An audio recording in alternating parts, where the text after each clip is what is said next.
Hey everybody, it's Master Gallengeist here, bringing you my review of Captain America Symbol of Truth issue 10. Yeah, nice cover there, and kind of works out to what's kind of going on in the issue of White Wolf's kind of organizing of what's kind of going on. And I really enjoyed this issue because it was an interesting way of dealing and having the Joaquin situation come full front, and how Sam has to deal with that situation while White Wolf prepares for more of what's kind of going on in Wakanda. So we pop up and we see that Joaquin pretty much thinks that Sam left him. We see that his grandma's house is kind of tore up and bloodied and everything, pretty much saying that you left me to become this, become a monster. He's done horrible things, the nightmare he's living, saying that it's all Sam's fault. And, of course, Sam's like, what did you... Joaquin, what did you do? It's like, shit. And we see that he's still struggling because he goes from the kind of grayer kind of look to more of what he usually looks like as he's still trying to fight it, and this is a hard fight because it's not like Joaquin is completely within his right frame of mind. And it really is interesting because he's like, what's happening to me? And he says, help me, as he goes to pretty much fight Sam, showing that he's not in complete control of himself. This is a harder kind of scenario for Sam to deal with than you would normally put in. Normally you're able to figure out who the bad guys are and everything, but when it's your friend and your friend doesn't want to do what they're doing, echoing kind of like when Steve would have to deal with like Bucky as the Winter Soldier. Granted, it's similarities. There's certain big differences where that Bucky was not a vampire at that point, but I like that this gives Sam his own kind of flavor and take on that without like copying it. He's trying to tell him to stop, and he's like, I'm not going to stop until your blood fills my stomach. And then we get this great, like, there's a lot of good character stuff, but there's a lot of great action panels as well, as Sam tells him to stop, and he smashes his head with the shield. It's just like, damn.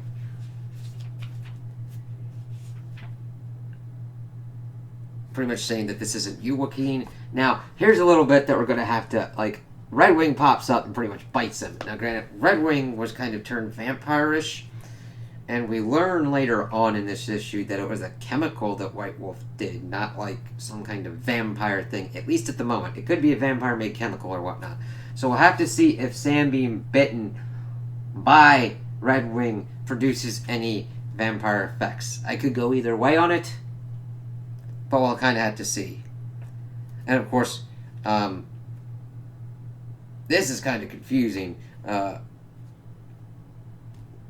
as we see that, like, I think it's some kind of blast or whatnot that Joaquin's able to do. Or something. He's like, you're wrong, Sam, this was inside me all along. It's like, yeah, because when he was spliced, Red Wing had... Oh, it must have been some kind of blood thingy, because it's... Or some kind of energy kind of vampire thing. Vampire energy kind of power, because we see the things kind of floating around Joaquin. Huh. I would get more information on that. I mean, I don't know exactly what's going on with it, but it's really cool, and I'd like to learn some more about it. So then, we see Nomad asking who this is, Joaquin pretty much giving his condensed version of everything, and what had happened to him. And then, since he was done that way genetically with Red Wing's kind of genetic material, it bonded him, and because Red Wing shared a psychic link with Captain America, so did he, until recently, and saying, isn't that right, Cap? And then, of course, Sam tells Nomad about the whole kind of situation with the UN, and it changed him, turned him into this, saying White Wolf did it, and then he was talked about like how he had his regular life, a regular boy with a mother and a grandmother, and now that's all gone. And this kind of sets Sam off. He's like, what did you do to your grandma? As he says that his hunger was sated, as Sam pretty much goes to punch him, and saying that he's now hungry again. And of course, Ian introduces himself as Nomad, and another partner for Captain America to sacrifice. Maybe you'll satisfy my hunger. And then we get, to you, General, this must look like a gamble, as we see that White Wolf starts to don his suit, which looks fucking amazing. Like, that's awesome looking. And talking about how, like, how could I know that the chemical would interact with Mr. Torres the way it did? That this would, like, break Captain America? Was it just a guess? Was it just a thing to incapacitate his partner and remove him on the chessboard? Maybe I got lucky. And he's like, no. Wolves aren't lucky. They're clever. They orchestrate the hunt and they understand their prey.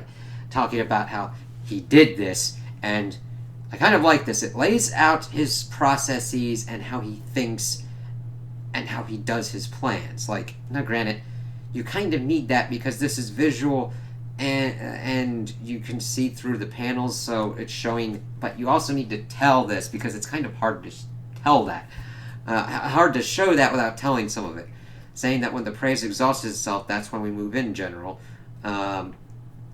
Sam trying to talk Joaquin down, saying if I knock you out, we're both going to feel this one. And then Joaquin asks if, like, Captain America's partners, like, all of them, do they have regenerating factors? He's like, that's the first box on the job application process. And it's like, yeah, you kind of need that with all the shit that you kind of deal with.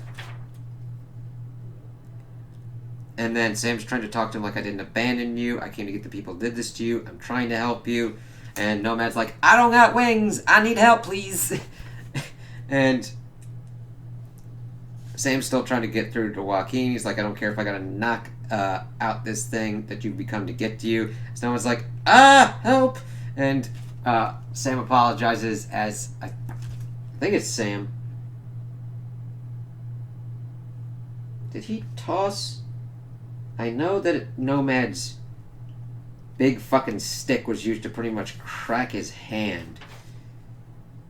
And then we get back to, like, our Mohammedan allies as they're trying to figure out what to do. They ask Ayanda what to do. They're coming in fast. And she's like, everybody's got their place in battle. Some hold the rifle, some the med kit, some the pen. Saying that to Bathabal and Tilda, they got their places on the ground. Captain America's in the sky. And they're like, we can't just leave him. We got to help him. It's like, you don't have anything to get up there. And Ayande is like, listen, Cap was trying to help us get to the Parliament. It's time for us to do ours. So they're going to go and do what they need to do. And I understand her saying sorry to Sam. And the thing is, they are in a civil war, and they were there to help him to get to Parliament. They're dealing with their scenario with Joaquin, which is what they should be dealing with, while they go off and do what they need to do. And then we get some really cool kind of stuff where Sam gives Nomad his shield to pretty much help him ride down this rail to make sure that he gets down safely. And it's like, alright, cool. And Nomad's like, Summer X Games, here I come. And then he tells Nomad to help the others get to Parliament when they're on there again. And then Sam's like, time to finish this, Joaquin, as he pretty much, like, grapples him. And then fucking they hit the ground, and that is a great page there, just showing the boom, the cracking of the ground, just everything kind of going on. It's like, yeah. Nomad pretty much gives them the information that they're pretty much gone. What do we do now? As we see that Joaquin's pretty much not moving, and Sam is pissed off. But we go back to Arizona, and we see that Joaquin's grandmother and the rest of his family are still alive, and that he'd only fed on the animals, and that they said that they'll pray for Joaquin. However, Sam does not have this information, and he's like, just give me the shield, forget about what I said earlier, for what they did to Joaquin, for what White Wolf did to Joaquin, I'm going to kill him. It's like, damn, Sam, I understand having that, going to that next decision level, but gotta be careful with that. So it'll definitely be interesting to see how that kind of shakes out, and if White Wolf potentially engineers a scenario where Sam kills him, because sometimes it's better to kind of kill the legend of your enemy, where that would, if Sam does kill White Wolf, that would elevate White Wolf to potential martyrdom status with his group that he is trying to take Mahanda over with, and lessen Sam's, depending upon how it kind of goes down. Like, if he's able to get it to a point where he looks like a martyr, that's an advantage for White Wolf. However, if something goes kind of nutty doodah and he gets like turned into some kind of raging monster that the only way to deal with him is to put him down, that is more in Sam's favor. So we'll have to see how that kind of works out. I really enjoyed this issue because it had a nice balance of movement forward with the plot while introducing other characters to each other of Joaquin and Ian, and having character focused moments like that and White Wolf and how he orchestrated this and his thought process on it, while also showcasing good action and character through action. What I mean of how Sam gave his shield to Nomad to help him get to the ground, how he grappled with Joaquin and pretty much thunder crashed him to the ground, all that different kind of stuff. I'm sorry, like, when action's done right, because sometimes there's just mindless action. It's like, oh, okay, just punchy, shooty, shooty kind of stuff, where it should also be used to inform who the characters are and how they operate. And I felt that was well done with Sam, with Nomad, with even Joaquin in his crazed vampire kind of state as well. So I'm definitely looking forward to how this is going to advance forward, where we're going to conclude with White Wolf's whole kind of plan, at least in Mohanda, because that could be the end of White Wolf's kind of plan if Sam's able to do this right, but I don't know.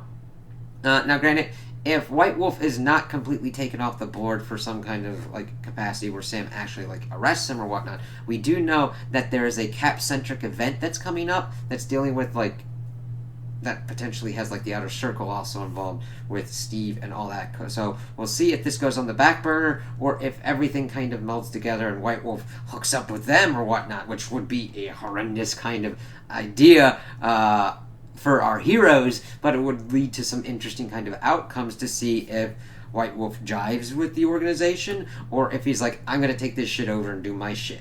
You know what I mean? So we'll see how that all kind of works out. So those are my opinions on the issue. Tell me what you guys think in the comments below. If you liked it, if you didn't like it, if you agree with me, if you disagree with me. Also like and subscribe, and I hope you have a good day.